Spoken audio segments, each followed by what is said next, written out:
Back in, I think it was 2007, we did a leadership event in Chicago just before the ELCA Churchwide. And one of the speakers we had was David Morrow. His book had just come out. And so we had him come out, and he did his normal shtick, which was very good. I had read that book, and I really enjoyed it. And he did his thing, and it ended. And afterwards, I ran into him that night, and we got talking. And we ended up sitting on a park bench or a street bench on Wacker Drive in Chicago at 11:30 at night, talking about his book. And I asked him a question, because he said one of the things he talks about is how when you go into a church, they're very feminine inside. The colors, the mauves, and all that light stuff. And he says, and the big deal, he says, you always have these quilts hanging on the wall. And boy, talk about feminine. That is feminine. So I said to him, I said, David, I heard what you said. And he said, one of the first things to do is get rid of the quilts. What do I do in my case? He said, well, you just take them down. I said, no, my wife made the quilts. What do I do? And he said, have her make you a NASCAR quilt. Right? Reaches out to guys. We're in Virginia. NASCAR's a big deal there. So I went home. My wife, as she always does, what'd you learn? I said, David Morrow said, you have to make me a NASCAR quilt. How do you think that went over? Yeah, she actually said, okay. All right, I'll do that. I'll do that. Nothing happened. And this went on for a couple of years. And then it was 2 years ago, we were opening our Christmas presents, and there's a big box under the tree, nicely wrapped, and I open it, and what is it but a NASCAR quilt? And what she had done, you know what a block quilt is? This was picture blocks, and then had fancy NASCAR fabric around it, all nicely quilted and that sort of thing. And the cars that she had, each block had a picture of a car, a NASCAR car. And the center one was the number 77 Mobil 1, driven at that time by Sam Hornish Jr. Why? I work for ExxonMobil. That was the car they sponsor. But she had other cars there. So I said, well, how'd you do this? Where'd you get the pictures? She said, when you're in Singapore, which I had been for 3 weeks in September, I went online, found these pictures, downloaded them, and printed them on fabric and incorporated them in the quilt. So that's how they are. I said, this is really cool. This is a really, really neat thing. And I said, we can hang it up at church. And she said, well, I'm not sure we want to do that, And I said, well, tell you what, let me see if I can get Sam Hornish Jr. to autograph the car. Here it is. Because with ExxonMobil, they sponsor NASCAR. One day a year, they have NASCAR Day in the office. And they bring the driver in, and you can get to meet the driver, talk to them, have stuff autographed, and all of that kind of stuff. So she said, oh, that'd be cool if you could do that. So, okay. So we debated about hanging up in the narthex, and we're going to put it up there. And then, in true Virginia fashion, the fire marshal came in and decided no quilts in the narthex. No quilts in the narthex, because they're a fire hazard. So you can't put them in the narthex. So we had to take the quilts down that were there. So now I have the NASCAR quilt, and so she said, oh, okay, whatever. So we have it at home. So I said, but I'll still get Sam Hornish to sign it. So what happens? ExxonMobil fires Sam Hornish Jr. Right? 3 years ago, you're out of here. 2 years ago, so then the way they do, they signed Tony Stewart. So they had Tony Stewart. Right, smoke. 2 years ago, they're having NASCAR Day at work, and Tony Stewart's going to be there. So my wife said, oh, bring it in and have him sign it. So I said, okay. So I asked people around, I said, is he going to be autographing stuff? No, absolutely not. The deal he has is he will come up, he will talk, he talks about how great Mobil 1 is, that, and then he leaves. That's the deal. All right. So that morning I brought the NASCAR quilt to work and kept it in the car. Go out there, because they have a barbecue with it and all this big deal. And Tony Stewart talks about how great Mobil 1 is, which it is. It's a wonderful motor oil, okay? Doubles the time between oil changes, et cetera, et cetera. Anyway, that's the commercial. So, not that I use it, but anyway. So he finishes his talk, and then he says, I'll do autographs. All right. So I run in the garage, get the quilt, come back out, bring it to the line, get in the line. Just as I get in the line, the guy says, sorry, sir, the line stopped with that woman there. And I said, but this is a quilt. My wife did it. She's in charge of the Spouses Club. They do quilts for wounded warriors at Walter Reed. And he said, sorry, that's the end of the line, but maybe if you go over on the other side, Tony will sign it for you, where he walks off the stage. I said, okay. So what I do, I went over the other side. Get over the other side, and who was there but the president of Lubes and Lubes, guy I never met, eating a bratwurst. So I said to him, walk up to him and said, hey, Alan, like I know him. I've never met this guy. I said, hey, Alan, see this quilt here? This is a great quilt my wife made. She's in charge of the Spouses Club quilt group. This is a NASCAR quilt. The problem is, you know, I want to get Tony to sign it. And when she made it, Sam Hornish was the feature. It was the one that was driving the 77. And he said, yeah, we fired that guy. He just was a loser. He didn't deliver. That's how it is. Don't deliver, you're out of here. Okay. And I said, but if you look, notice here's the 14 from Tony Stewart. He said, okay. So he says to one of the minions up there, hey, have Tony sign it. So I went to the end. They brought Tony Stewart down, and I said, Tony. And he's about this high. I said, Tony, my wife made this quilt for me. Here's your car on it. Would you sign it? And he said, absolutely. And he gets a pen. I said, no, I have the special pen for you. So I gave him the special pen, and he signs it. And he said, why did you make this? So I gave him a little of that story, and then told him about making the quilts for the wounded warriors. You know, he said, that is really neat. So I ended up with a 5-minute conversation with Tony Stewart, all over David Morrow's NASCAR quilt.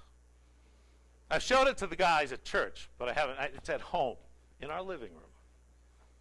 So you never know. You never know. Let me suggest with that book, get the new version. The second edition that came out is really good, better than the first. Anyway, that's my story of my NASCAR quilt and David Morrow. Thank you very much. So, sure. And one never knows. Yep. So what do we do when someone tells a story? We have to top it, right? Mine's shorter. This hand shook the hand of Barry Manilow. There you go. There you go. And why was I there? No. So if you want to shake my hand for $5, I charge people $5 now to shake the hand that shook the hand of Barry Manilow. It's a man's conference. But why was I there? Yes. Not just my wife. That happened to be the era we grew up in. So before we dive in, we're going to do a couple things. If you would like to get our email, and we don't ask for money in our email. So what I try to do is every other week or so give you some updates on what's happening with our ministry, and with boys and girls and men and women. And also give you links once in a while if I get an article printed that you might find helpful. So if you want to give us your email address, please print in your best legibly. So we'll start one here, and I have a pen. I don't. Nope. I don't give you any of those things. What I do give you is information on how to order my products. So there you go. But if you come visit me, I can work out a deal for you. Yeah. So we're going to go live in about 3 minutes. Before we do, I want to show you the video I talked about last night, how we guys are fix-it guys, and our wives, our girlfriends don't always want us to fix things. Some of you have seen this before. It's a nice little video on, if you can see it. It's a little light in here.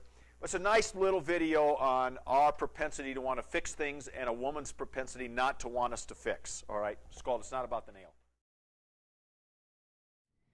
It's just, there's all this pressure, you know?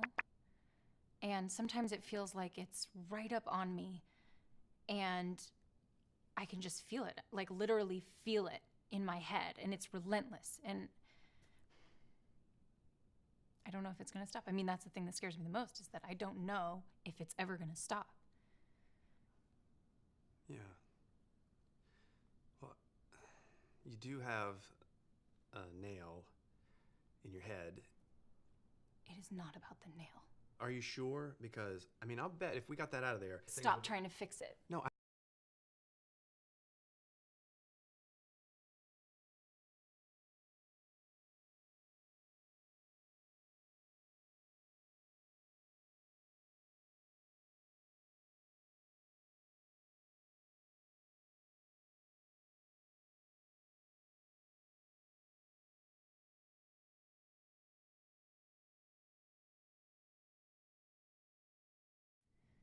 It's just, there's all this pressure, you know? And sometimes it feels like it's right up on me. And I can just feel it, like literally feel it in my head. And it's relentless. And I don't know if it's going to stop. I mean, that's the thing that scares me the most, is that I don't know if it's ever going to stop. Yeah. Well, you do have a nail in your head. It is not about the nail. Are you sure? Because, I mean, I'll bet if we got that out of there... Stop trying to fix it. No, I'm not trying to fix it. I'm just pointing out that maybe the nail is causing... You always do this. You always try to fix things when what I really need is for you to just listen. Yeah, see, I don't think that is what you need. I think what you need is to get the nail See, out. you're not even listening now. Okay, fine. I will listen. Fine. It's just... Sometimes it's like there's this achy... I don't know what it is. And I'm not sleeping very well at all. And all my sweaters are snagged. I mean, all of them. Yeah, that sounds really hard. It is. Thank you. Ow! Oh, come on. If you would just... Don't... Try to see things my way. Do I have to keep on talking till I can go on?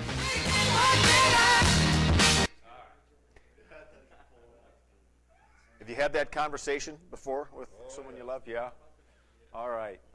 We're close enough to go? You good? We're good. All right. Let's start with a word of prayer. Heavenly Father, as we spend some time this morning now talking about boys and talking about men and some of the things that we can begin to do now to change the storyline, we pray that you would open up our hearts, open up our spirits, give our imaginations a little jolt of energy so that we can learn something new, something practical that we can take home with us to begin to make a difference in the lives of the boys and the men in our congregation, in our communities, and in our world. I thank you for these guys, for their courageous commitment to be here this weekend, to take time away, to retreat, to rest up, to have some fun, but most of all, to hear the call of Jesus, to follow him on this bold, daring, reckless adventure, bringing grace to our boys and to our men. We thank you in the name of Jesus for today. In his name, amen. Anybody a King Arthur fan? Remember the story of King Arthur? Anybody know the name of King Arthur's sword? Excalibur. And where did he get it? Ah, we got a little bit of difference here. He did not get it out of the stone. He got it from the Lady of the Lake. When King Arthur was King Arthur, he was out riding in the forest one day, and he looked in the lake, and there was a woman's hand up in the air, and there was a sword. He was intrigued by that sword, so he got into a boat, he went out, she gave him the sword, and the moment he took that sword, it became a part of him. And it was almost as if he and that sword were one. So anytime he had that sword and he was in battle or he was fighting for good or right and what's just in the world, he sensed that it was a part of him, an extension of him. And so to recognize that, he gave the sword a name, which is the name Excalibur. The first sword he got was the sword in the stone. And that's a different story because at that time he didn't even know who he was. His dad, Uther Pendragon, was the king of Britain. By the way, anybody know what Pendragon means? It means chief, it means king. And so he was the king of Britain. And he had a son, and nobody knew it. And the reason why they didn't know it is because his kingdom was in turmoil, and he was afraid that if something happened to him, that they would take his son and murder him. And so he worked with Merlin, and Merlin took Arthur and put him in another family. And so the only people then at that point who knew that Arthur was king of Britain was the adopted dad and Merlin. So Arthur grew up not knowing he was king. Uther died, and there was a big battle to see who was going to be the king of Britain. And there were a lot of people fighting over it and a lot of division. And so one Christmas Eve, the people of England got together and they worshiped and they prayed, God, show us who should be the rightful king of England. And when they walked out on Christmas Eve, there, by the grace of Merlin at that point, Merlin had erected a sword in the stone. And underneath it said, whoever is able to pull this sword from the stone is the rightful heir and king of England. So every male stood up for the chance to try to pull that sword out of the stone, and it never worked. Nobody could get that thing out.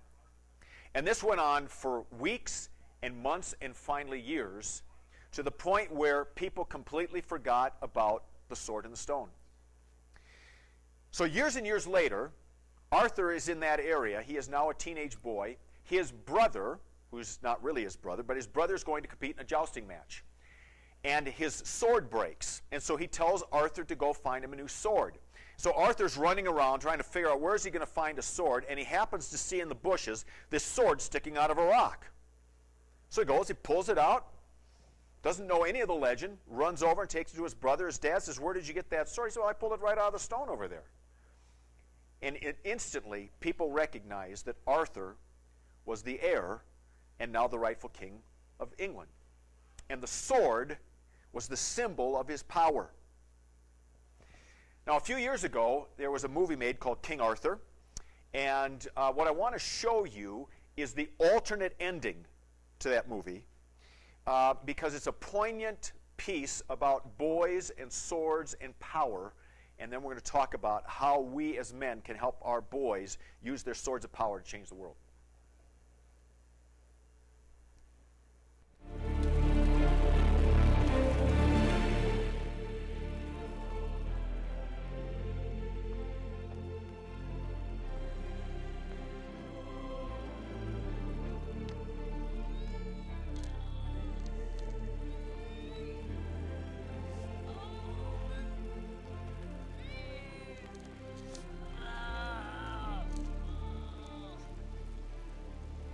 One day you'll be stronger, and you'll come back for it.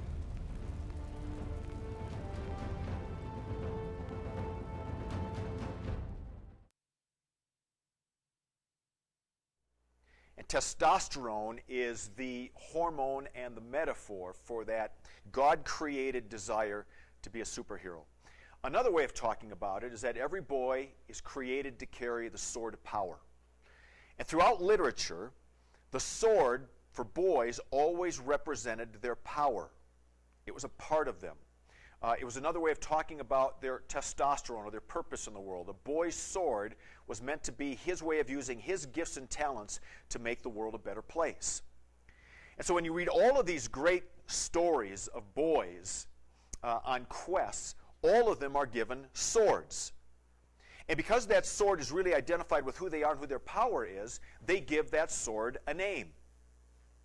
So I'm going to give you a little quiz in your swordology today, all right, to see how connected you are to the legends of the great stories of boys and their swords. So I'm going to shout out the name of a person, and then you're going to tell me the name of his sword. You with me? I bet you didn't learn this in seminary. I'll start with a little tough one because not all of you guys are familiar with this guy. Percy Jackson. Anybody familiar with Percy Jackson? All right, we got one Percy Jackson guy. Anybody know the name of his sword? Very good. No, but it's Riptide. And Percy Jackson, for those of you who don't know, his books are geared to kind of the junior high age boys. And he is the son of an Olympic god. He doesn't know it at first. And his sword is called Riptide. It's actually a pen that turns into a sword. Frodo. Anybody know the norm? Sting. Oh, we got a Lord of the Rings fan here. Are you a Lord of the Rings fan nerd? Yeah. Yeah. Good stuff. So you should get this one then too. Aragorn from Lord of the Rings.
to be doing it, to take the horns.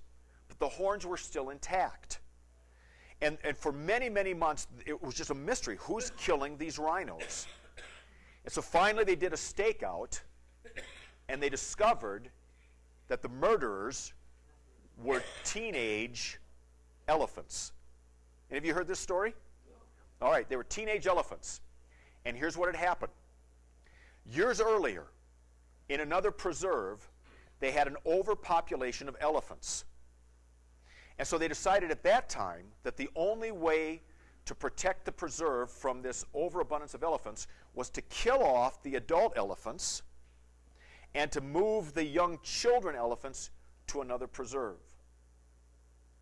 Years later, those young elephants are now teenage boys. And what don't they have?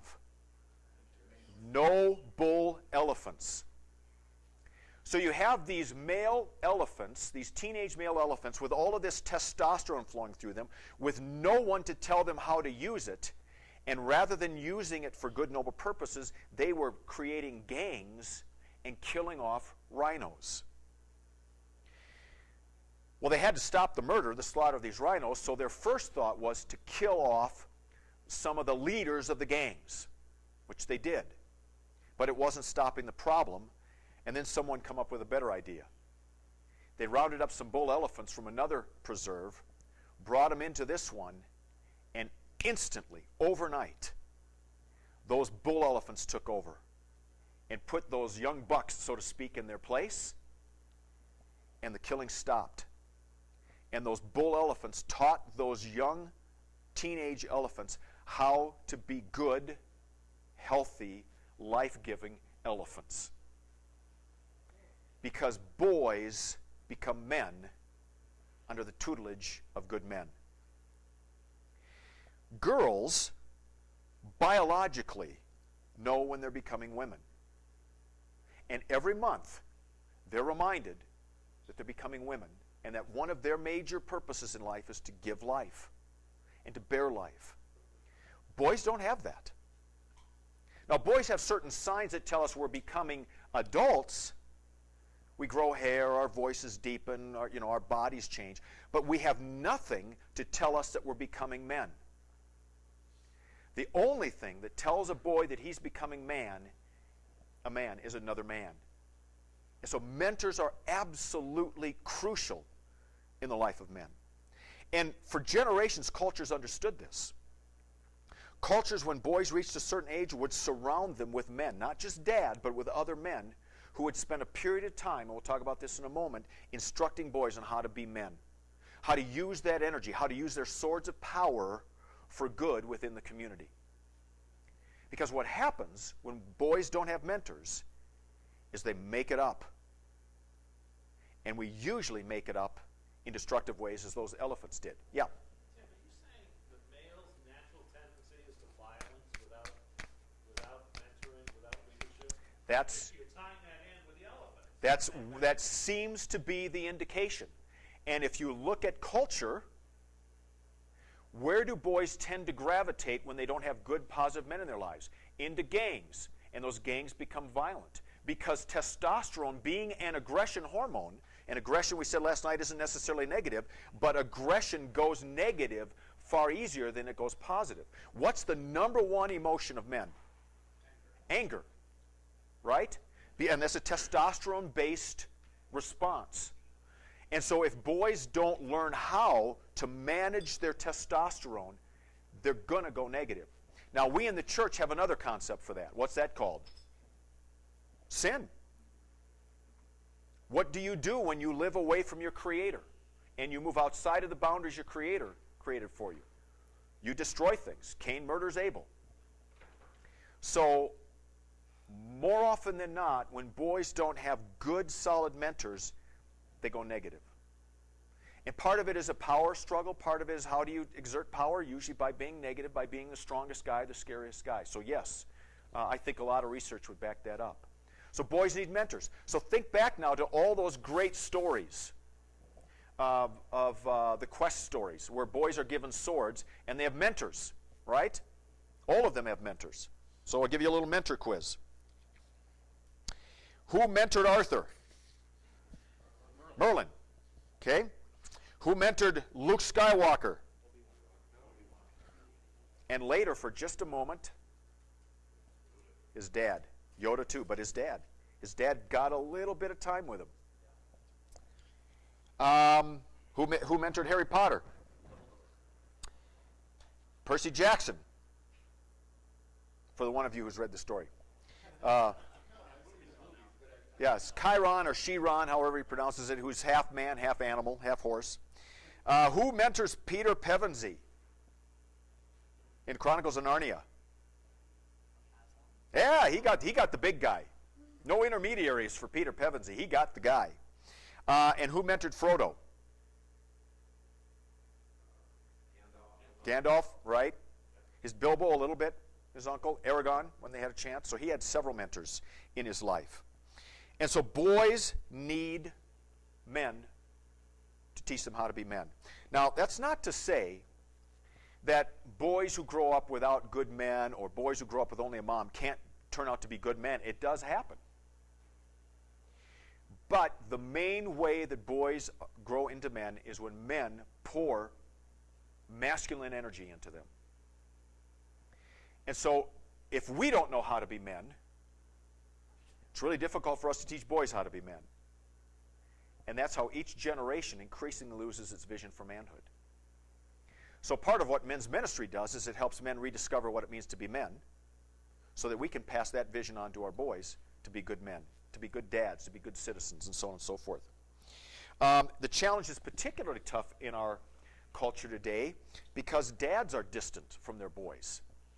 Again, it wasn't that long ago when boys grew up and dad was the primary mentor because dad passed the business on to his son. And so son and dad worked all day long, and the son got to see what is it like to be a man, what is it like to be a father, what is it like to be a business owner.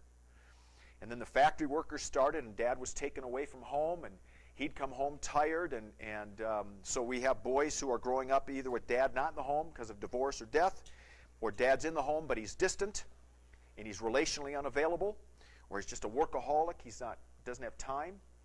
And so a lot of our boys, even if dad's in the home, aren't really learning what it means to be men, and that's why it takes a community of guys, a band of brothers, to raise up boys. And that's another reason why I think the church is in the best position right now to change the storyline of boys, because even though we're not bursting at the seams with men, we got men.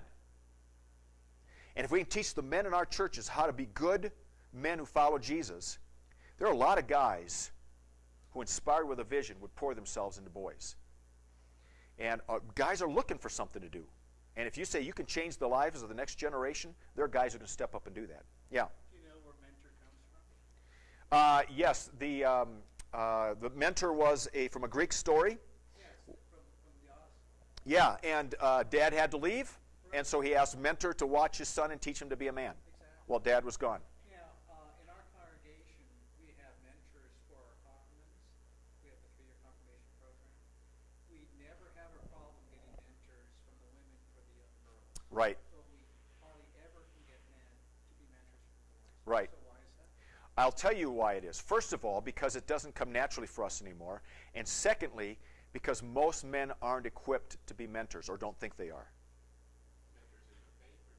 Mentors, period. I mean, a lot of guys, why do we have men's ministries? Because a lot of guys don't know how to be men. So if we don't know how to be men, I don't feel adequate enough to pass what I don't know on to boys. And I'll come back to this, that because the church has become so feminized, that mentoring even sort of has this almost feminine sense about it for guys, and we just run from it. So one of the things that we're trying to do in our church is to teach guys not only to be men, but to teach guys then to mentor, and to give them the tools that they need to do it. But it's tough, and that's why men's ministry is so very, very important these days. If we don't get at it with men, we're never going to get at it with our boys. Yeah? I think one of the other concerns men have is risk of failure. Sure. They're very, men hate to fail. Right. And they're very concerned if they're a mentor that they won't do it right. If Yeah. there's a program that's laid out that they need to follow and do it exactly this way, Very difficult. Right, right.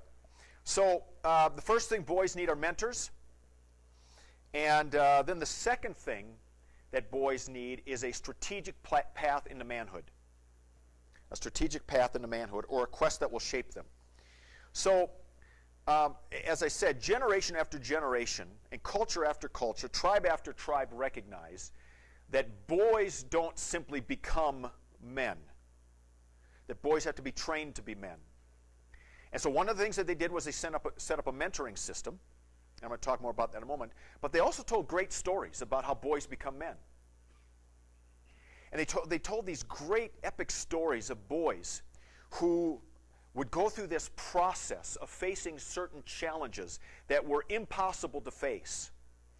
And how along the way they would get guidance from different people, and they would get certain tools to help them do that. And as they would go through these quests, they would discover themselves. They would discover what their unique power is, what their sort of power is. They would find the courage to face these challenges. These challenges were often met with success and failure. And in the end, in all these great quest stories, they would defeat the enemy, so to speak, and that's when they became a man. And it all happens within the context of a quest, within the context of mentoring. And so we have these great, great stories, and all of them really tell the same story with different characters about boys becoming men through the process of a quest. So once again, let's just give you a little test here. What was Luke Skywalker's ultimate challenge or quest? What was he trying to do? All right, so he's trying to save the world from Darth Vader. But now that we really know the story, what was he trying to do? Right, redeem his father. All right, which is an interesting concept, right? The boy redeeming the dad. It's kind of a generational thing happening there in that story. Sam and Frodo, their quest was to do what? Destroy the ring. And who was really the hero of the Lord of the Rings? Sam. Sam was the one who never gave up the faith. Sam's the one who carried him up the mountain. Frodo wanted to keep the ring. It was Sam. It was really about him all along. But they both went through the quest together. Harry Potter's quest was to defeat Voldemort, all right, and he did it with a gang of people, all right, had help. Percy Jackson's quest was to do what? First time around, it was to save his friends and Olympus from the Titans, I believe. And then Peter Pevensy's quest was to save Chronicles of Narnia. He was to save Narnia. Very, very good. That's why that guy's a fourth-year seminary student. All right? The Bible, by the way, tells some similar stories. It's the story of Joseph. It's the story of a quest of a young boy becoming a man and facing all of these different challenges. He starts out arrogant. He's a boy. And he becomes a man. In many ways, it's the story of Moses. And even in some ways, the story of Jesus follows a similar kind of pattern, that to become a man, we have to go through certain challenges that test our mettle, that put us into positions where we have to draw courage and we have to find out what our gifts and talents are. And every time that we face that challenge, we've got to ask the question, what kind of man am I going to be? And we never do it without the company of other men. But there comes a point throughout our lives when we make a decision, what kind of man am I going to be? And so cultures would tell these stories all the time to their boys. To say, this is what it looks like to become a man. These great quest stories are really about boys becoming men. This is what it looks like. But then, they would not only tell them the stories, but they would put them into the story. And they would put them on a quest, where these boys, in a variety of ways from culture to culture, would go through certain tests to begin to develop the skills of manhood and the character of manhood. And oftentimes the way it would happen is that at a certain point in the boy's life, all the men, and the moms knew this, all the men would rush in, say, to the tent, and they would grab the boy from his mother's arms. And she would play the part. And probably wasn't playing it, but she would play the part. She would weep and she would scream and she would try to hang on to him. No, you can't take him. And it was a strong visual image to that boy. You are being ripped now from the world of the feminine, and you are now going to be inducted into the world of manhood. And they would take them through a process. Sometimes that process might be a day. Sometimes it might be a week. Sometimes it was several years, where the boys had to accomplish certain tasks along with the guidance of men. And then they would face all these challenges, and then there'd be a huge ceremony to welcome them into manhood. Oftentimes they would be marked as men. Our Jewish friends still do a form of that through the bar mitzvah process when a boy is 13. And while they aren't going out and killing snakes and living in the mountains for 10 years or whatever, they are going through a process where they're finally marked as men. So we call that a rite of passage. And rites of passage were the way that boys became men until really recently in our history. And we have no real rites of passage for boys, a strategic plan that leads boys through a process with other men to become men. We don't really have that in our culture anymore. The one that we do have is called what? Getting a driver's license.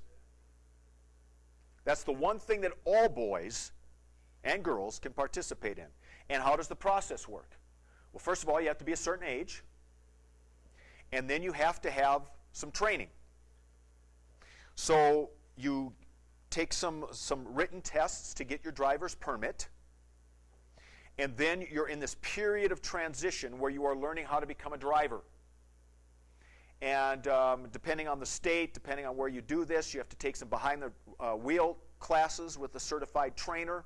You have to take some classes. Back in the old days, they used to show you films about people dying in car crashes and their heads lopped off just to scare you into not drinking and driving and all that stuff. Your mom or your dad or somebody else would take you out for practice runs.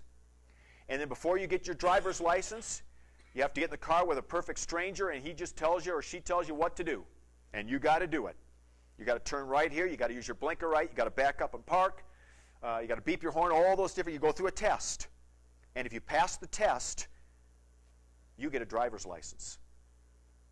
And when you get that driver's license, something significant happens in your life. You are no longer dependent. You are now independent, and is a whole new life stage. And I can remember vividly the day I got my driver's license. It was on my birthday, December 11th. Went out. My dad took me out to Plymouth, Minnesota. I did my driver's test. Got a 96 out of 100. Still mad to this day that I didn't get 100 out of 100. And the guy gave me my license. I went home. I said, Dad, could I have the keys to the car? And he said, absolutely. And I went out for my first drive without anybody in that car but me. And life from that moment on was different. Before, I couldn't drive by myself, and now I could. And that's what a rite of passage does. It moves you from this place in your life to a totally different place. And the purpose of the rite of passage is to help a boy transition from the feminine world and from boydom into adulthood and manhood. Now, the military is one rite of passage program, but most of our boys don't go through that. Today, what happens is because we don't have rites of passage programs for boys, boys make up their own. And so we have our gangs who have all kinds of initiation processes that boys go through, most of them negative. In college, what do boys do to be initiated or go through a rite of passage into college? What are the things that they do? Drink. Hazings, drinking, or sexual conquest, hookups. Okay? Do any of those make a man a man? No. But because we don't have any formal ways for guys to say, I'm a man, that's what boys will revert to. And that's their way of trying to prove I'm a man. I'm going to show you how much liquor I can hold. I'm going to show you how many girls I can sleep with. And that in our culture is now become the rites of passage, but we're not making men out of them. We're making boys. Yeah. The Boy Scouts with their merit Eagle Scout, or the Mormon in the 2 years mission. How do those the Boy Scouts is a really good example of a type of rite of passage program. they're trying to teach boys skills. They're trying to teach boys, what it means to be good and all those character qualities. One of the great things that they do is they have a lot of different ceremonies, which I'll talk about in a moment. But the one thing that I haven't had any experience with the boys in our congregation is there's not been that sort of moment where it says you're now a man. All right, you get to certain points, but there's nothing that really says you were a boy and now you're a man, like our Jewish friends do, who at that bar mitzvah, even though the kid's only 13, you are now a man. And even though that kid's still only 13, he's got a long way to go before he's really a man, he's living differently now because publicly he's been told he's a man. I haven't, now some of you who have been in the scouting programs maybe know that better than I do, but I've just not, in all my years of ministry, not seen that particular defining moment. All right, but it's a great program for boys in terms of that. One of the things that happened for me when after I read David Murrow's book, I started reading books about boys. And Michael Gurian was the guy that I latched onto immediately. Michael Gurian has been writing about boys for over a decade, almost 20 years now. And he's sort of credited as being the father of the modern-day boys movement, because his was one of the first books that was written about boys. It was called The Wonder of Boys. And he created what he calls the Gurian Institute, and they now help teachers, educators, learn how to teach to a boy brain and a girl brain. And he uses all kinds of brain science research and then really tries to help boys and girls learn better. But his real focus is on boys because we're so far behind. So when I contacted him, he was gracious enough to get back to me. He's a Jewish guy. We had several conversations, and he asked me the question one day, what is it you want to get out of these conversations? And I had no idea at that point. I just wanted to learn. And I said, well, I guess based on everything we talked about, I think I want to do something significant for boys. And so he asked a few questions, and what we kind of came around to was that in the church, we don't have a formal rite of passage program like our Jewish friends do. In the Lutheran Church, we have something called confirmation, but it is not a rite of passage into manhood. It is a rite of passage. It follows a rite of passage form, but it's more about affirming faith than about making boys into men or girls into women. And because boys and girls tend to take the class together, you can't make it a traditional rite of passage experience because you got girls in the room. And it's very hard for boys to become men with girls in the room. So I said, maybe we ought to do something around that, and we spent 2 years creating a rite of passage program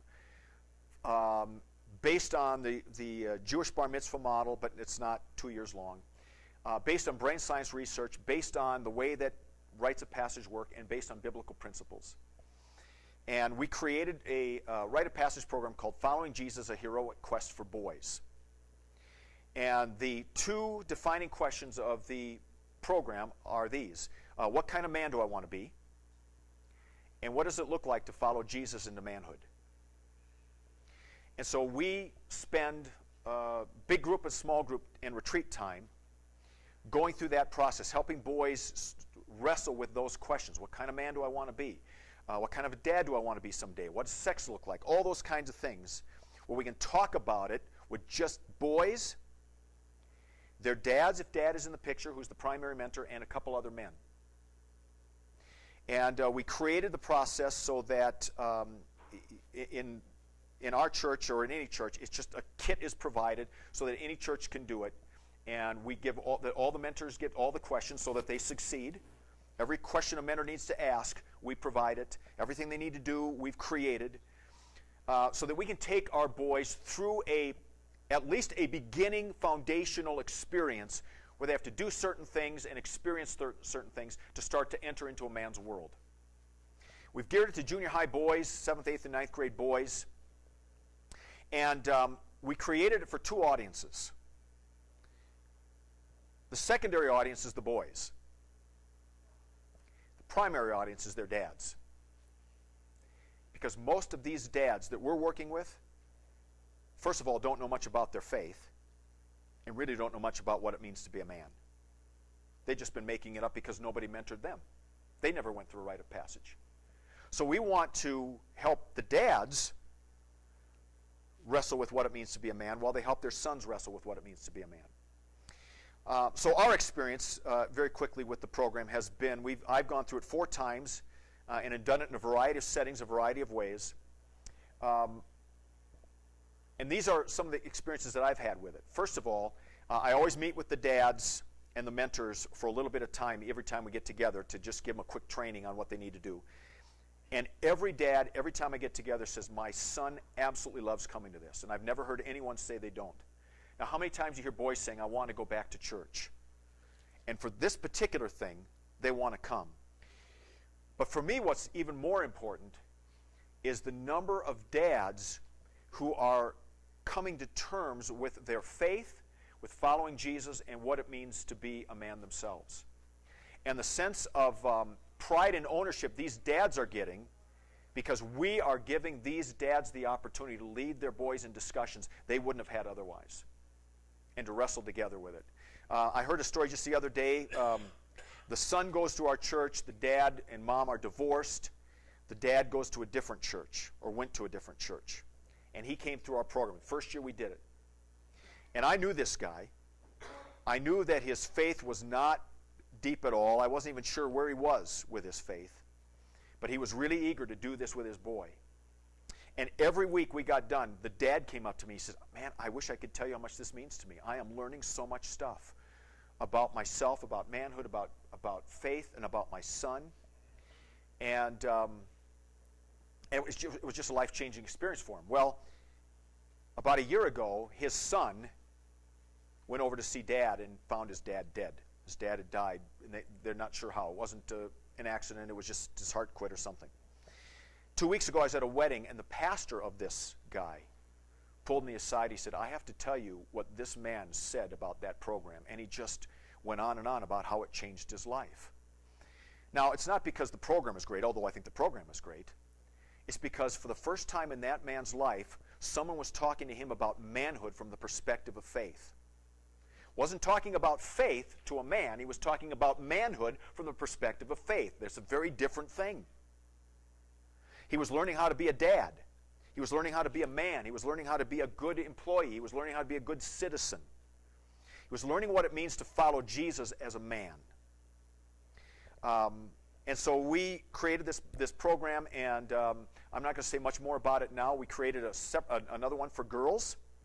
Churches are using them now as a part of their confirmation program. This is our confirmation program. And if you want to learn more about it, be happy at lunchtime maybe to get a table and we can chat more about it.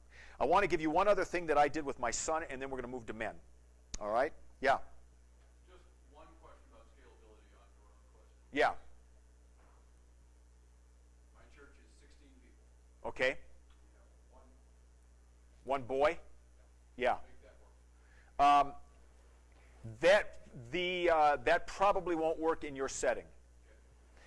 The way that this is designed, you need to have a minimum of 3 boys in your group.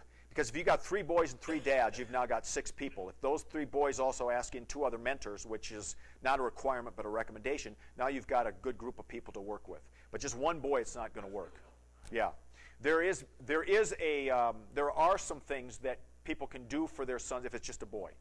But this one is not created for that. This is meant to kind of do it as a group, big group and then small groups. My son became a dad, and I stole this idea from, or I adapted it from Robert Lewis. Some of you know his stuff from Quest for Authentic Manhood. Talks about ceremonies. So my son became a dad, and I decided to take him through a ceremony to mark that moment. So unbeknownst to him, I contacted my dad, who was alive at the time, my brother Jeff, and Mike's father-in-law, and then another guy from our church who had sort of been a mentor to Mike. And I said, we're going to meet at such and such a time, and what I'd like you to do is I want you to write a letter to Mike to say, these are the things that I've learned about being a dad. These are some of the mistakes, some of the joys of being a dad, some lessons I want to pass on to you, and then in that letter, end it with a blessing to Mike as a new dad. And then we're going to have a meal together. My dad was known for his world-famous chili. We'll just go over and we'll have some chili. and then we'll sit around and we'll just talk about being dads for a while. In the weeks leading up, I bought a journal, and every day I wrote something to my son about our life together. I did a little bit of writing about my relationship with my dad, about my relationship with my grandfather, about what it was like to hold Mike for the first time, and my hopes and dreams for him, and what it was like walking through. He went through clinical depression for several years as a junior high boy, and how difficult that was, and to see just how he conquered that, and the man that he's become. So I just told our story together in my own writing, which very difficult to read, but I didn't want to type it. I wanted it to be a handwritten book that he'd have forever, the story of our life together to that point. I also made an arrangement to mark the event with him, which I'll tell you about in a moment. So I went over to pick Mike up. Now, my son hates surprises. So I show up unexpected at the door, knock on the door. His wife knows I'm coming. He opens the door. He says, "What's wrong?" No. I just want to take you out to... Why? What's happened? No, I just want to take you to lunch. No, Dad, I'm not going to lunch until you tell me why, because I know something bad has happened. So his wife said, "Honey, I knew he's coming to take you to lunch. It's going to be great. You're going to have fun. This is a fun lunch." And so after he calmed down a little bit, got in the car, we went over. We had chili. We just sat around the table, and we didn't talk about it. We just chatted. Then we went in the living room, and each guy read their letter to Mike. We took pictures. We prayed for him. And I took him out to mark the event, and we got matching tattoos. Now, Mike has tattoos almost everywhere. He's got them on his side, his back, and arms. And I had gone over, without his knowing, to a tattoo artist that he recommended and had him design a fatherhood tattoo with the 4 faces of fatherhood: the king face, the warrior face, the lover face, and the servant face. And he created a tattoo for us with these metaphors, the cross I'd had earlier. So there's the crown, there's the swords for the warrior, there's the heart for the servant, and Christ is in the middle with the cross. And then at the bottom, I have my kids' birth dates. All right, I have my kids' birthday. I don't want to, I'll do that. Does that help with the muscle? Now my son wasn't sure where to put his because he's tattooed all over. Put it right there, right on the neck. I got mine done in one day. His took two sessions because it was so painful for him. So it was a way for us to mark the event, right? Because every manhood ceremony, every time a man moves into a different aspect of manhood, ought to be marked in some way. Men need that mark. Now, it doesn't have to be a tattoo. It could be a ceremony where he's given a gift, like a driver's license. By the way, when our boys go through their rite of passage program in front of the church, one of the gifts that they're given is a sword, a big sword, to remind them that you are going to pledge that sword to the cause of Jesus and to allegiance to Jesus. So boys need that, men need that. And this afternoon, we'll take this a step further and we'll talk about how to build a church for boys. Now, I've got 15 minutes to talk about men, but I'm going to take 14 minutes to do it because I want you to stand up. I'm going to get your brains working again. So here's what you're going to do. You're going to cross your legs. Take your hands like this and turn them inward. All right, just kind of hold it. All right. Let them go.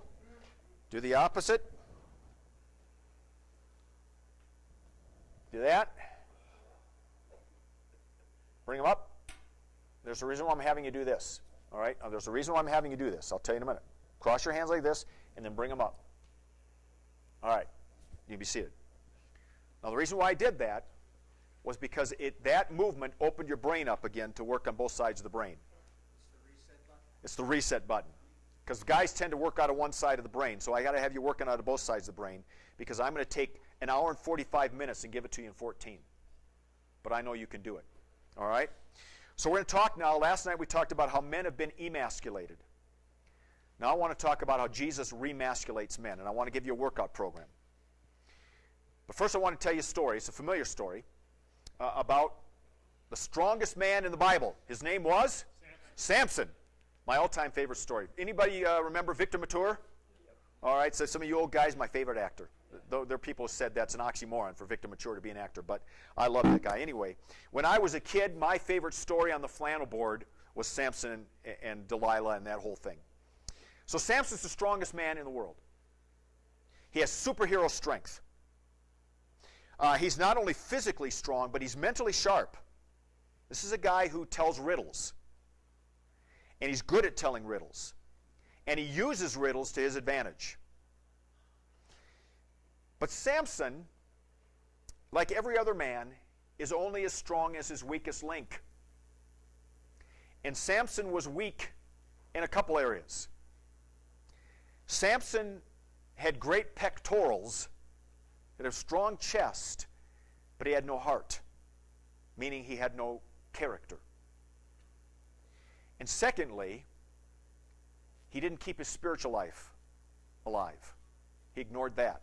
So he relied on his mental sharpness and his physical strength, and it wasn't enough because his areas of weakness took him down. Now, because he was a strong guy, do we have a picture? Can you see that face there? It's kind of hard to see. That's actually my face with Samson's hair, and my physique as well, I think. So Samson, because he's a good-looking dude like this, he was really attractive to the ladies, right? And he was attracted to the ladies. And because he had no heart, no character, he had no boundaries in his life, and he was constantly getting himself in trouble with women. And it all fell apart with Delilah. Now, I'm going to assume, when I read that story, I kind of assume that Samson really loved her. And I think Samson thinks that she loved him. What Samson didn't know was that she was an undercover agent for the Philistines. Undercover, so to speak, if you get my drift. Well, you'll figure it out at lunch. Seminary guys will get it after lunch. You're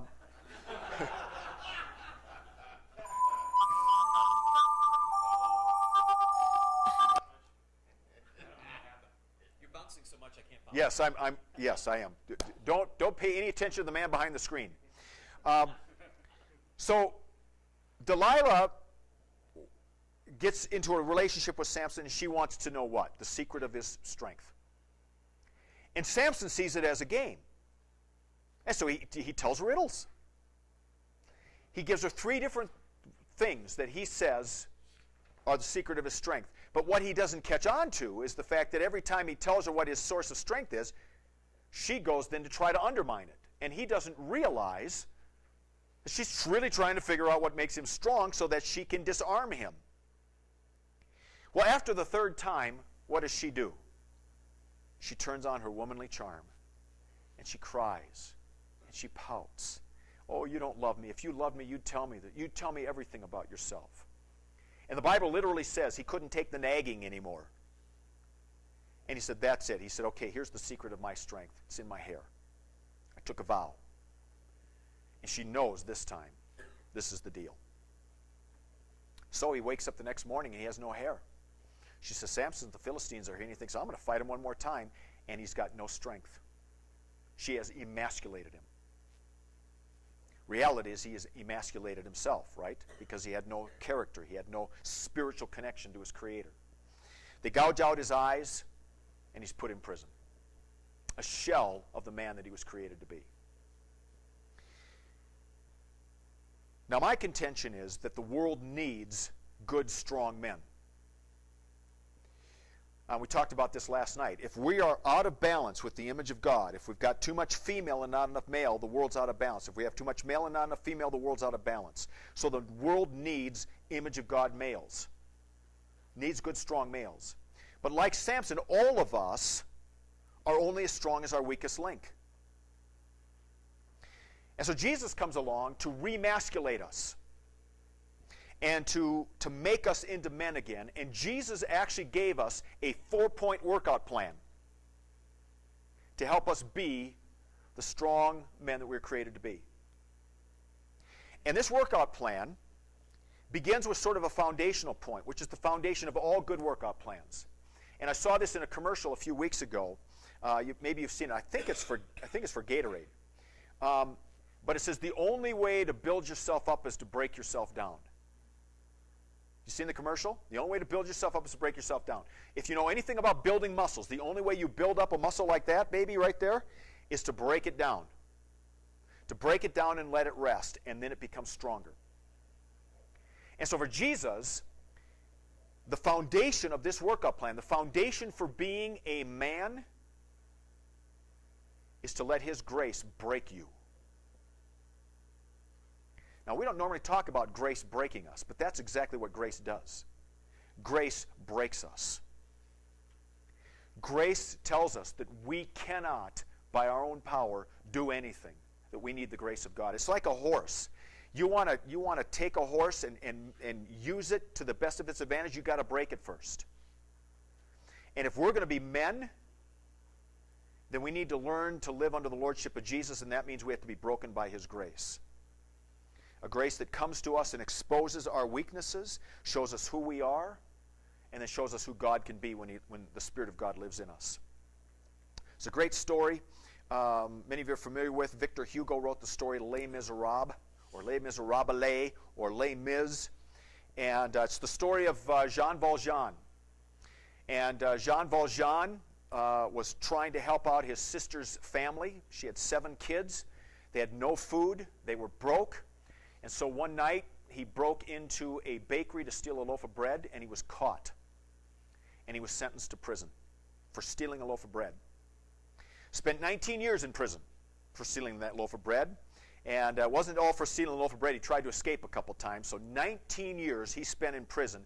This young man who was simply trying to feed his family spent 19 years in hard labor, and he became the hardened prisoner and criminal that they believed that he was. And when he was released from prison, he found out that that life outside of prison was even more difficult than life inside prison. He was given a yellow badge to wear. And every time he went into a new little village, he had to go to the authorities to identify himself and say, I'm an ex-con. And the response was to boot him right out again. So he could never get a job. He couldn't find any food to eat, no place to stay, because he was treated as a criminal. So finally someone recommended that he go see the bishop, who apparently had a very kind and generous heart. So he knocked on the door of the bishop's house, and the bishop opened the door and said, come on in. I'd like you to have dinner tonight. And Jean Valjean said, you know who I am, don't you? He said, yes, I know who you are. Come on in. And he served them this big meal. And Jean Valjean is eating the meal, and he notices this beautiful silverware they're using, the 2 silver candle stands, and a plan forms in his mind. And so while the bishop is sound asleep, Jean Valjean wakes up, he steals all the silverware, and he makes a run for it. And wouldn't you know, he runs right into the police. And they find this ex-con at 2 o'clock in the morning running with a bag of silverware, and they suspect something isn't right. Well, Jean Valjean tells them that the bishop gave it to him, but they weren't buying it. So they bring him to the bishop's house. They knock on the door. The bishop opens the door. He sees Jean Valjean on his knees, surrounded by police, and the first thing the bishop says is, Jean Valjean, there you are. I was wondering where you went to so quickly. You forgot to take the 2 silver candlestands that I gave you along with the silverware. And Jean Valjean is dumbstruck. What are you talking about? And the police are so, really? You gave him the silverware? Of course I gave him the silverware. You can go. So Jean Valjean is still on his knees. He has no idea what's happening to him. And the bishop gives him the 2 silver candlestands, and he leans down. He says, Jean Valjean, I want you to remember, my brother, that today I'm giving you this silverware to become an honest man. Remember, always remember, that today I'm buying your soul from evil and giving it back to God. And Victor Hugo says that in that moment, Jean Valjean was dazzled and blinded by virtue, or we use the word grace today, blinded by it. He said, like an owl suddenly seeing the sun arise and the hurt and pain in his eyes, so grace literally hurt him. It broke him and transformed his life. And the rest of the story is about Jean Valjean, who's been redeemed by the grace, the breaking grace of this bishop. And if you've seen the movie or you've seen the musical, you know that those two silver candlestands show up again and again and again as, for him, the symbol or the mark of the moment he was broken by grace and became a new man. That's the starting point for all guys. Jesus says it this way: love the Lord your God. As one who's been loved, love the Lord your God. And then the 4-point workout plan to remasculate men is, first of all, to love the Lord your God with what? With what? Your heart. Character. To be men of character. To follow Jesus into the kind of character that he calls forth out of us. To be men of honor. To be men who give life. To be men who fight battles that make a difference in the world. To be men who are servants. To have character. You've all heard it said, character is who you are when nobody else is looking. And what the world needs is for guys to be in the dark, good men, so that we can be good men in the light. And the world's craving that. Can you imagine what the United States of America would be like right now if we had men of character running our country? Instead of guys taking pictures of private parts and sending them out on texts? Or guys who aren't just fighting for their political survival, but really want to serve their communities and make laws that are just and fair for everyone? Imagine the kind of country we really could be if we had men of character and honor running our country. So the first workout plan is to really develop our character, and that happens in places like these. It happens in church. To love the Lord your God with your heart, with your what? All right. Mind. The workout plan for the mind, what do you have up there? Soul. We're going to go with soul. Heart, soul, mind. We're going to say mind next. But heart, soul. The soul is that spiritual part of us that's connected. When Samson reconnected spiritually, what happened? Got his strength back. And he was able to, and he got his character back. And he was able, in that moment, to do the heroic thing. Now, it's not a pretty thing what he did. He killed a lot of people. But it was the heroic, honorable thing in that moment. It was an act of war, right? And so he was fighting for his people. So when he got his soul reconnected to his Creator, when he got his strength back, when he got his character back, when he got his life back, his purpose back. And this is an area, guys, where life sneaks up on us, and it's really easy to ignore this one. And you ignore this one, and none of the other pieces are going to work. You get this one right, everything else falls into place. That means we need to be men of prayer. It means that we need to be men who are reading Scripture, that we're in Bible study, that we're worshiping regularly. Even Jesus. I mean, you can't think of anybody more connected to his Creator than Jesus or his Father. We'll say that. That's a better way of saying it. Even Jesus took time for prayer. Now, I guess you could argue, was he praying to himself, or was he, all that theological stuff we could get into. But the point is, even Jesus took time for prayer because he knew it was crucial to being a man and to carrying out his mission. And so, guys, that means we need to work out our souls, our minds. I meet a lot of lazy intellectual men who just don't do the hard work of staying up with life. They got their college degree, and that's good enough. And so the kind of stuff that they're watching on TV, the kind of stuff that they're reading, really isn't moving the game or the ball down the field. They're not growing mentally. And if we're not growing mentally, we start stagnating mentally. And what happens to a lot of guys, they reach midlife, and they're just bored. And more than that, they have nothing to give the world because they stopped growing. They stopped learning. And God has given us these incredible minds to use. And one of the ways that we become men is by learning and growing and never stop discovering the depths of God's grace. Your theme is what? Higher, deeper, wider, fatter? No, higher, high, deep, and wide, right? And so in that verse that was read last night, Paul says, I pray that you can discover and plumb the depths of God's grace and the width and so on. But then he adds this tagline, but you can never fully get there because it's always going to be deeper. It's always going to be wider. It's always going to be higher. And guys who are real men who change the world recognize, I haven't learned anything yet. And they just have this hunger to keep learning. And finally, heart, soul, mind, and strength. Strength means our physical ability. And when I talk about working out, guys, I'm not talking about getting up off of the couch to go get a hot dog and then take a crap on the toilet and then walk back to the couch. That's not the kind of workout I'm talking about. You get one body, and that's it. You get one life, and that's it. And what are you doing to your bodies right now that will ensure that when you're 80 and 90 years old, you are still a vital, healthy man? I want to die. My goal is to die healthy. Like everybody. I just want to go to sleep when I'm 125 and wake up in heaven. I have grandkids, and I want to live long enough so that when my grandkids decide to get married, I am healthy enough to be the pastor who marries them.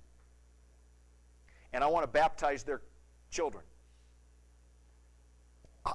And I want to be able to be a man who pours masculine energy into my grandkids and my great-grandkids until the day I stop breathing. And to do that, I have to take care of my body. I may end up, through no fault of my own, being a burden on society because I get some debilitating disease. But I am not going to be a burden on society because I didn't take care of myself. And guys, if we're going to be men who change the world, we have to be in physical shape to change the world. And that means we got to watch our diet and eat the kind of food that this machine was created for. You don't put lead into an unleaded machine. And some of the stuff we put in, we were never created for that. We got to move our bodies. We got to exercise our bodies. We got to develop our hearts. Because we're no good to the world if we're sitting on a couch and can't get off the couch because we have no energy or strength. Can't change the world sitting on the couch. And so Jesus says, love the Lord your God with your heart, with your soul, with your mind, and your strength. You want to know what a re-masculated man looks like? A man who loves the Lord his God with heart, soul, mind, and strength. And every day is taking care of himself. Character, spiritually, mentally, and physically. And it all begins out of a position of grace. That we're called to do this by a Creator who loves us. And Jesus says, follow me, and I'll build you into men. All right, let's pray together. Heavenly Father, I pray today that you would give us courage to do a couple things. One, to think about the boys in our church, and maybe think about a boy or two that we might be able to begin to mentor. Or to think about a couple men that we want to mentor so that we can then begin to mentor boys. And secondly, I pray that you would give us the courage to, in response to your grace that breaks and builds us up, love you with heart, soul, mind, and strength. Give us the courage to take care of ourselves, our character, and to watch our character and to grow in character, to grow in our spiritual lives, to grow in our intellectual lives, and to grow in our physical lives, to take care of ourselves so that we're good, healthy men for our boys, for our sons and daughters, for our spouses, for our church, for our world. And Heavenly Father, we do pray that every day that grace of Jesus that went to the cross for us would mold us and shape us and fill us and use us to be dynamic men who change the world. In Jesus' name we pray. Amen. A couple quick things. I do have a copy, this is not to sell, but as a sample, of the workbook that we created, the Leader's Guide, for the Boys Quest program and for the Girls Quest program. We have some flyers about it. The program, when you purchase the program for us, everything comes with it. All your PDFs for your workbooks, word for word scripts for the teachers, though you don't want to do it word for word, everything you need to do the program. So you buy this once and you have it forever. Same with the girls program. And you also get an hour free from me of consulting to help you implement the program. So if you're interested in that, that's available over there to look at with a flyer. And I'd be happy at lunchtime to chat with any of you who'd like to know more about it. We also have the books. I said that the deal last night, it still stands today, $15 for the first book and $12 for everyone after that. Hey, if you miss out on the blue light special at Walmart, $12 for the first one, $10 for all the rest. And Jeff would be happy to work with you on that, all right? So what's next? Lunch? Lunch is next. And where's lunch? Are we in the same place or are we in our first room? I got to check. Okay. Thank you, guys. Yeah. Yeah, we can take a few. Yeah. But thinking about your mentoring, two thoughts. Mentoring means presence and willingness to be present. That seems to me to be the biggest challenge we face in being mentors, the willingness to be present in someone else's life. Yeah. Because it takes time. Yeah, I wonder if you can comment on that. That's our challenge. Well, look, nothing great happens without presence. It just can't be done. And, we live in a microwave world, but microwaves just heat stuff up. Ovens cook it, make it happen. And so it always takes time. Marriage takes presence. Parenting takes presence. Work takes presence. And I think that what we need some dynamic men and women to step up and call men out and say, it's time for you to set some priorities. And one of the reasons why God created men is to build boys into men. And what are you doing about it? What is your role in that? You may or may not be a mentor, but what is your role in that? Is there a boy in your life you're praying for? But what is your role? I would ask you guys, what are you doing to mentor boys into men? And then start some training programs to help men do that. Because men don't want to fail at that. And most men feel really inadequate when it comes to being a mentor. Because we all have skeletons, and we don't want to talk about those skeletons. Especially around the issue of sex. Most men don't want to talk to their boys about sex because boys will start asking those questions that dads don't want to answer. And maybe we need to answer them. Okay? The other part is one of the focus that Lutheran Men Mission has had is the interrelationship between younger men and older men. Right. And as an older man, I have to be careful that I don't get into the mindset of, I have everything that you need to know, so please listen to me. Right. Rather than, there's much you have Right. that I can learn from as well. So it's almost an equal mentoring basis. Yeah. I'm going to tweak that a little bit. You're still the older and wiser. And there's nothing wrong with being older and wiser. And deep down, even though generationally, young adults, both male and female, are far more interested in equality than in hierarchy, than perhaps my generation was. My sense still is that young guys, if they find the right older guy, want an older man to respect and learn from. And why can't we be those men? And if they respect us and they think we have something to give, then they're going to be listening. Yes, there's a lot of things I'm learning from the young adult men in my life. A lot of things. But there are still some things that I know. And when we have equal respect, they recognize that there is an elder in me that they can learn from. And that's really crucial. You got to learn from your elders. And that's one of the things that my generation lost because we rebelled against anybody who was over the age of 30. Now we don't like anybody under the age of 30. But at that time, we wanted nothing to do with old men, right? We rebelled against everything our father's generation stood for, and we lost a lot of wisdom in the process. And so we've had to gain it through some hard knocks. So let's not be ashamed to be older men. Let's recognize that this is a really important gift in my lifetime. And it's one of the things that I've grown into kind of slowly to recognize, because none of us like to age, but to recognize I'm 55, I've got some experience. I don't know everything, but I know a lot of stuff. I know a lot more now than I did when I was 35.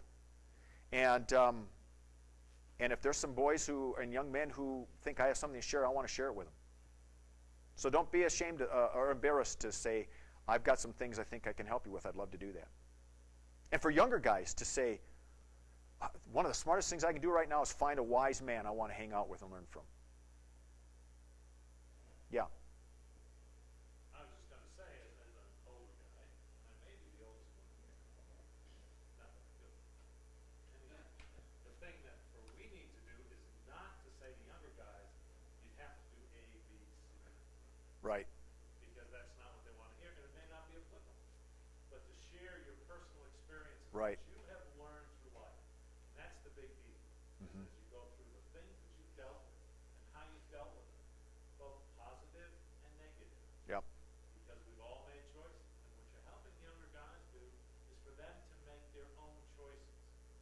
giving them some information that will help them. Yep. Yeah. And just think of just look at this room, the wealth of wisdom in this room alone, from mistakes and successes. It doesn't matter the age group, just the wealth of wisdom right here. The wealth of power, the swords that can be used to make a difference. And we're just in this room alone. Remember what Jesus used. And you guys are a little step above what Jesus started with. And he used those 11 guys to turn the world upside down. So where's that bold, daring, reckless vision that we can change the world? And it's time to get at it. Yeah. Well, the thing that really depresses me oftentimes is the call or the email that I get. Is really, if we're going to be honest, how do we get more young bodies to our men's breakfast? Yeah. And and that is not what Lutheran Men and Mission out of our office has been trying to teach for at least the last 15 years. That is totally against, because what we've been teaching is relationship. Right. When we did the study that produced the book Coming of Age, we had the sense to say we don't know what young men need, so let's actually talk to them instead of developing a program and then being picked off because they don't participate. Right. And the greatest thing that's happened with us since then is, actually involving young men in our process and in our contact, and we do things differently now because of the input of young men. Right. Not for them, with them. Yeah. Because they're a part of the team. Right. And I see some of these young guys kind of shaking their heads, yes. Let me just, I know we got to eat, but here's, you triggered an interesting experience I had. I gathered a group of young men for a while around me. My son, one of them, and then some of the other guys about his age. So these guys this was about 3-4 years ago. These guys are all in their mid to late 20s. And I've been talking manhood stuff now for a while. And my son made an interesting comment to me. He said, Dad, my generation doesn't think of manhood the way yours does. And I thought that was really interesting. So I probed a little bit to find out what he was talking about. And part of it was kind of the John Wayne macho. He was an actor, a cowboy actor. Not the Jack Bauer macho, although he loved Jack Bauer stuff. And so I was trying to tease that out a little bit in my brain. And part of it is just a generational shift that's taken place because my son was raised in a far more feminized culture than I was. So he's more comfortable in that world, all right? That's not a bad thing. We know that young adult dads are spending more time with their kids than maybe my generation or my dad. These are all good things. But the other side of the coin is my son's generation wasn't really raised with any strong male characters at all. In fact, he was raised in a period of time when we were talking really about androgenization. So kind of the musician for my son's generation was Michael Jackson. Now, Michael Jackson was a guy trying to make himself look like his singing idol, who was Diana Ross. Did you know that? He was trying to get his face to look like her face. And he became increasingly feminine looking as he went through surgery after surgery. And of course, he became increasingly like a boy rather than a man mentally. So he's sort of the defining musical icon of my son's generation. And then he grew up with all of those Adam Sandler kind of movies where none of them are about manhood at all. They're just about boys and men's bodies. So, and then, the sitcom for my son was what? The Simpsons. All right? Name one character in that show that really embodies manhood however you define it. Dad, it's a loving family. That's the great thing about it. But Dad's a doof. All right? So my son grew up, with the exception of me, my son grew up with no positive male role models in culture. The strong people in his culture were the women. And of course, we're still seeing that. Some of the great musicians right now are women musicians and so on. Even though we still have a lot of men government, all the talk right now is Hillary Clinton's going to run for president, so on and so forth. So that's the environment. So when he said to me, Dad, we don't think about manhood the same way you do, it's because he didn't have any image of manhood. Now, as we have talked about it for a while, and particularly since he became a dad, he said, all right, there's some things that do make me different from what I was. Yeah? But I think also the inherent argument is that being a man is not primarily physical. I mean, for a young man that has a back condition, that has a herniated disc, Right. I think to say that, it doesn't have to be John Wayne. Right. That it is this mind, strength, soul, mind, that it is all-encompassing isn't just one physical aspect. Right. I think that is a major difference. Yes. Yes, and I agree. I think part of it is because we stereotype man for so long. It's sort of been the Sylvester Stallone, John Wayne type. Or the opposite end would be sort of your stereotypical college professor type. That we're moving away from that, and to have a vision for manhood is to say it's not about stereotypes, it's about these areas of our lives and living noble lives in those areas. And so that's why it's important to do men's ministry to help us redefine manhood, because we need a new vision for it now. And by the way, I know we're taking a long time. I said last night, our girls are growing up without a vision for what it means to be a woman. Because now, where guys seem to have less opportunity, women have so many opportunities, they don't know what to do. They're almost paralyzed. And so you have this really interesting dichotomy. You've got these strong women leaders like the Yahoo and Lean In ladies, and then you've got a culture where women are more sexualized than ever before. Can you imagine some of these dead feminists looking at culture in the 21st century, looking at girls today? I think they'd be scratching their heads saying, what the heck happened? Look at their Facebook page. Yeah. So anyway, where are we eating? Great. We are in where we had breakfast. Yeah. Thanks again, guys. Great stuff. We'll get at it again this afternoon after our more battles.